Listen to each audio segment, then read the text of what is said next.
ప్రముఖ సినీ నటి శ్రీమతి సంగీత గారి ప్రారంభించారు. ఐవీఎఫ్ చికిత్సలో 25% భారీ discount, free doctor consultation, free ultrasound scan. 49 అంటే సంతానం, 49 అంటే సంతోషం.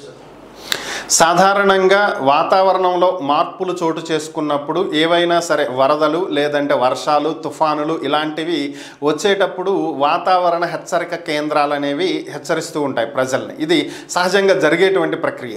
అయితే మనకి హైదరాబాద్ వాతావరణ కేంద్రం ఇచ్చినటువంటి సమాచారం ప్రకారం, లేదంటే విశాఖపట్నం వాతావరణ కేంద్రం ఇచ్చినటువంటి సమాచారం ప్రకారం ఇట్లాంటి వార్తలు మనం వింటూనే ఉంటాం. అయితే మనకి అటు తెలంగాణకి హైదరాబాద్లోను లేదంటే ఇటు ఏపీకి విశాఖపట్నంలో తప్పితే ఇంకెక్కడా వాతావరణ కేంద్రాలు లేవా అంటే ఉన్నాయి, ఖచ్చితంగా ఉన్నాయి. శ్రీహరికోట, నెల్లూరు దగ్గర శ్రీహరికోటలో ఒక వాతావరణ కేంద్రం, ఒక రాడార్ ఉంది. అదేవిధంగా మనకి ఇక్కడ విజయవాడకి అతి సమీపంలో మచిలీపట్నం దగ్గర ఒక వాతావరణ కేంద్రం ఉంది. అయితే ఇది మచిలీపట్నంలో ఉన్నటువంటి వాతావరణ కేంద్రం రాడార్ అనేది పాడైపోయింది.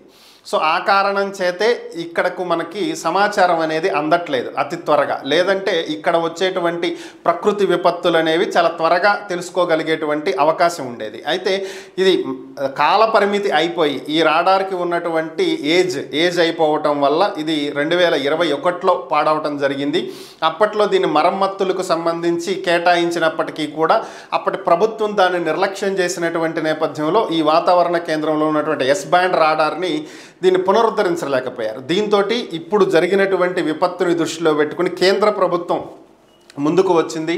మోదీ ఆదేశాలతోటి తీర ప్రాంతాలలో రాడార్లన్నింటినీ కూడా మరలా సిద్ధం చేసి వాతావరణ శాఖ నుంచి సమాచారం సమగ్రంగా అందే విధంగా ఏర్పాట్లు చేయడానికి శ్రీకారం చుట్టారు. దీంట్లో భాగంగానే ఈ వెంటనే మచిలీపట్నం సమీపంలో ఉన్నటువంటి ఈ రాడార్ని, వాతావరణ కేంద్రాన్ని మరలా వర్కింగ్లోకి తీసుకురావడానికి ప్రయత్నాలు మొదలయ్యాయి.